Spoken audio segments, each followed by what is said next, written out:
Well, you know, that's a very nice introduction, but I want to tell the graduates really a story of how I had the opportunity to be in public service. I came here from McKees Rocks, and my father did carry mail on his back, carried it on his back for 29 years. I grew up in a little town where if the wind blew the wrong way, people found themselves out of work. It was a struggle. It wasn't impossible, but it was a challenge. My mother was sort of a blue-collar housewife, in and out of the workforce, depending on what the heck was going on with us kids. And one day my mother said to me, "Johnny, what do you think about when you graduate? Think about going to Ohio State?" I said, "Well, I didn't know much about it, and came out here and visited it and loved it." And then I enrolled here at Ohio State, and I remember when my parents drove me here on a Sunday and dropped me off. I was all alone, and I was right in a tower right down the street. The Morrill Tower, 21 floors high, or I'm sorry, 23 floors high. I was on the about the 21st floor, and I had 15 college roommates. Now, if you think getting through ECOT is tough, you ought to try to go to college with 15 college roommates stuffed in a tiny little dorm room. And the Morrill Tower was filled with all 18-year-old freshman boys and girls who had never been away from home before, and right next door was a duplicate tower, all filled with 18-year-old freshman boys and girls who had never been away from home before. And I came to find out, the mothers and fathers that are here today, that in downtown Columbus, they used to refer to the towers as Sodom and Gomorrah, and kind of inherited its name. Well, I was there for a very short period of time, and something happened I didn't like, and I decided, you know, the old mailman's son, that I'm going to go fix it. So I started to go to the people who were in charge, and they wouldn't listen to me in the dorm room, and they wouldn't listen to me at the next level and the next level. And one day I announced to my roommates, I said, "I'm just going to go have a meeting with the president of the university." So I called his office, and they wouldn't let me in. So I called it day after day after day, and the secretary would not let me in. And I said, "Lady, you got to understand, I'm not going to stop calling." She said, "Well, why don't you just come on over tomorrow?" So I put my hair up under my hat, and I put on my best blue jeans, my blue jean shirt and a necktie, and went over to see the president of the university. And I walked in to meet him, and it was very impressive. He had a big office, a beautiful carpet, great desk. It was, you know, in some ways it was intimidating.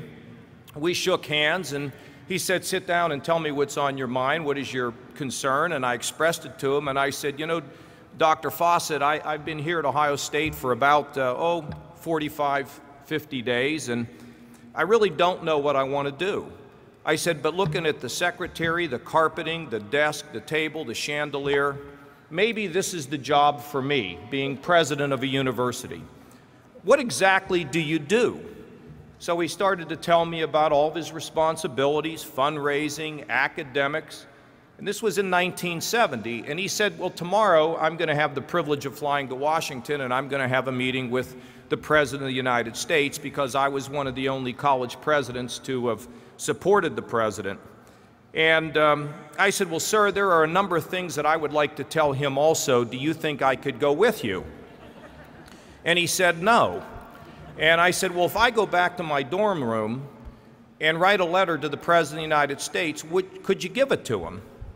Now, he had never seen me before, but you know, if you don't ask, they can never say no. And he said, "Well, I guess I could do that." So I went back to my dorm room, and I did a critique of the Nixon presidency, how I thought he was doing. And then I signed a letter, "Sincerely, John Kasich, P.S. If you'd like to discuss this further, you know, let me know. I'll come see you. I got time, you know."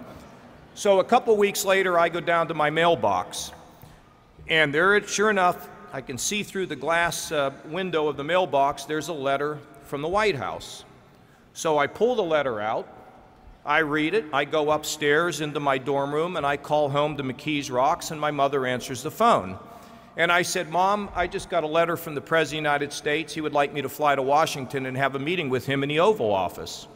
And my mother is shouting, "Honey, pick up the phone. There's something wrong with Johnny."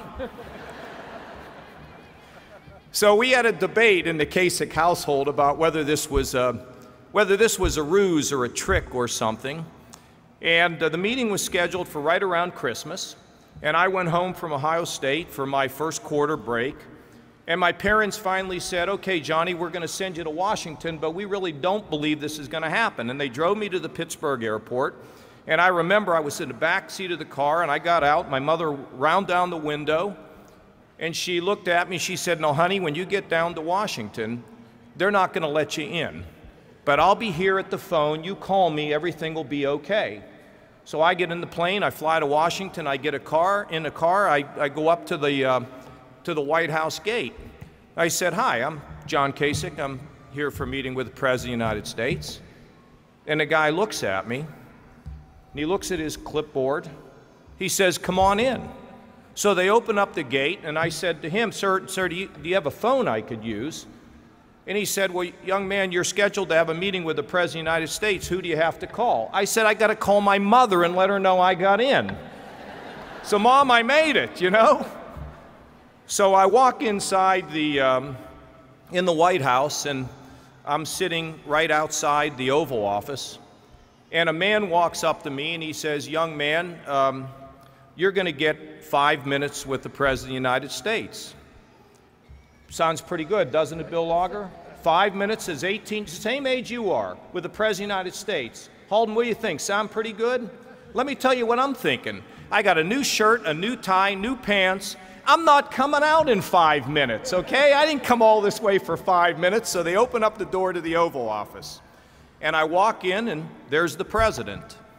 And they say, Mr. President, this is John Kasich. John Kasich, the President of the United States. We shake hands in the middle of the Oval Office, and we sit down, and I spent almost 20 minutes as an 18-year-old college freshman with the most powerful man in the world. That's the good news. The bad news is I spent 18 years as a congressman. If you add up all the time that I spent in the Oval Office, I peaked out at the age of 18 and should have gone to work for ECOT. Now, I tell that story because in many ways, Halden, it really represents some of what you had to say today.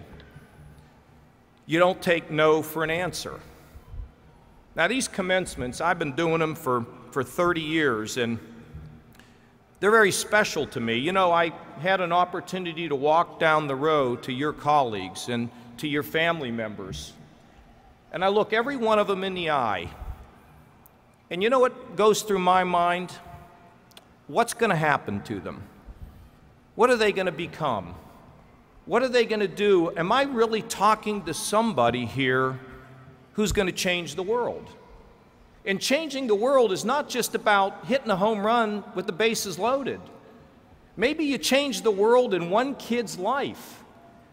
And maybe that one kid grows up to become a doctor and finally comes up with a cure for Alzheimer's or AIDS.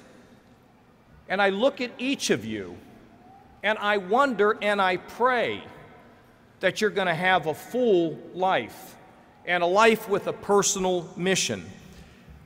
You know, the thing that's so great about ECOT is it takes you where you are, and it gives you an opportunity to develop yourself as a person. Thank God for Bill Lager, the teachers, the staff that are here. They are dedicated people, and I think you all know it. And the simple fact of the matter is they've given you the opportunity and the tools to be successful in your life. And I know this. We've got a young lady here, she's a mom, she's working full-time, she's getting a degree. Wow. Wow. There are people here who are graduating who have been challenged. And it's never always been very easy to get through the challenges well, we heard it from Julie, and we heard it from Halden. Sometimes it's really tough. But you know what? Today's a day to really be proud of yourself. Sometimes we don't celebrate the victories that we have. This is a day to give you confidence. This is a day to give you purpose. This is a day to believe that you can be what you want to be. And for challenges, as I tell my little 11-year-old daughters, two ways to look at them. You can either shrink from your challenges, or you can face up to them, and they make you stronger to face the next set of challenges, because I got news for you. The challenges keep coming in this world. Don't buckle.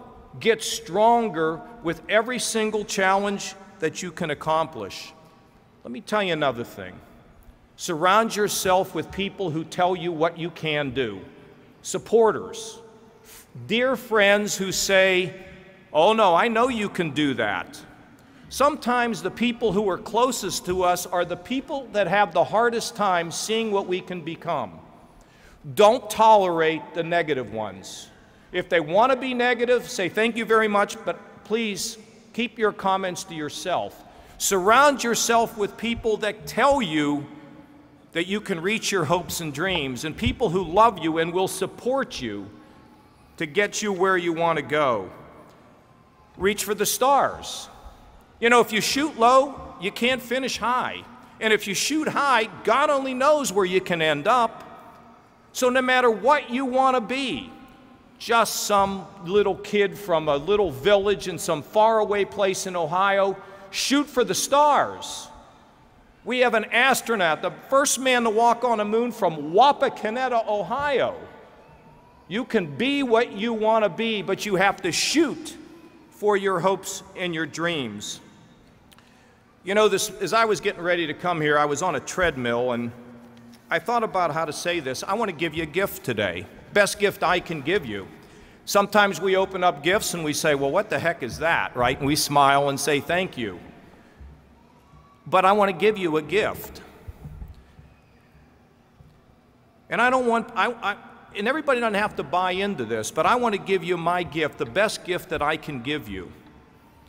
In 1987, my mother and father were killed by a drunk driver.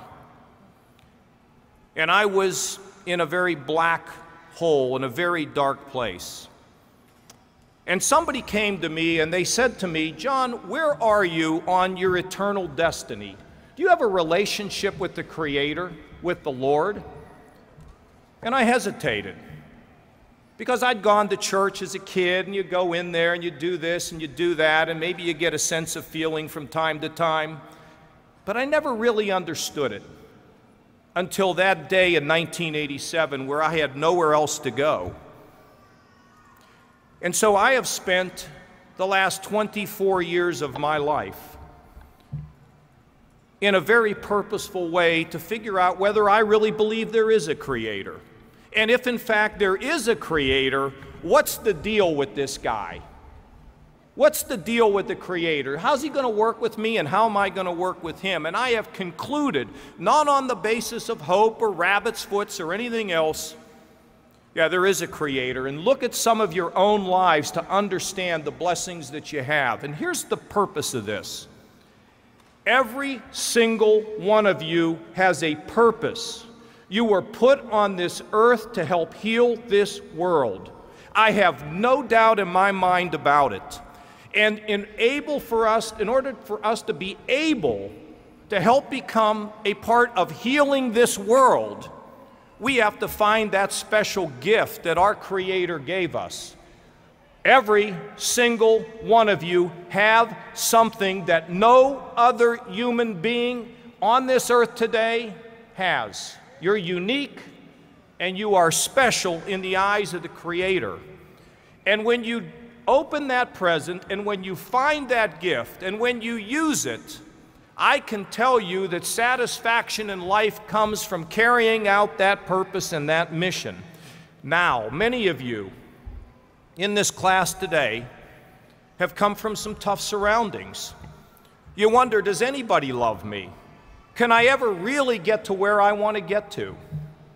Well, with friends and a relationship with our Creator, who's with us through thick and thin, and sometimes we can't figure out why the thick and the thin is here. We can't understand it, but He does. He does understand it, and that's where the challenges come from, to make us stronger and tougher as an individual, and then to use the skills that we have been given to become part of healing our world, fixing our creation, a broken time in this world. You can be part of the answer, whether you are a doctor, or whether you're a teacher, or whether you're a mechanic. You see, it's all about being part of that healing, and you'll find out what it is, and it will make you strong, and it will give you a satisfying and peaceful life if you can grab onto this. Now, you know, I don't wear a collar and I'm not a preacher. I'm just a public servant right now, but you know what? More important than being a public servant, I'm a servant of the Lord. And every day I think about, what am I supposed to do? How am I supposed to be? Some of you will hear this and not think of this again, but some of you may hear this, and how do you find it out? Maybe you talk to an adult, maybe you talk to a friend. But I am giving you the most precious gift that I can offer to you, and that is a sense of direction, peace, hope, and strength. And that allows you to become a center of integrity. In this world today, with so many human failures out there, you know what people search for? Integrity, purpose, not being driven by the wind, but to stand as a center of integrity. You know what? 18, 19, 20, 21, 22, it's fantastic. You got a whole lifetime to just blossom and grow and make a big difference. And I pray for your health. I pray for your confidence in your success. Because you know what? Us old folks up on this stage, we're counting on you. You're the future. You're the bedrock. You're the heart of our civilization. And you know what? Because of the road you have traveled, you are better prepared than most people who have never understood the challenges, the difficulties, and the obstacles. You're stronger and better and tougher and more prepared to lead. Good luck. God bless you. And we're all in it together. See you soon. Thank you.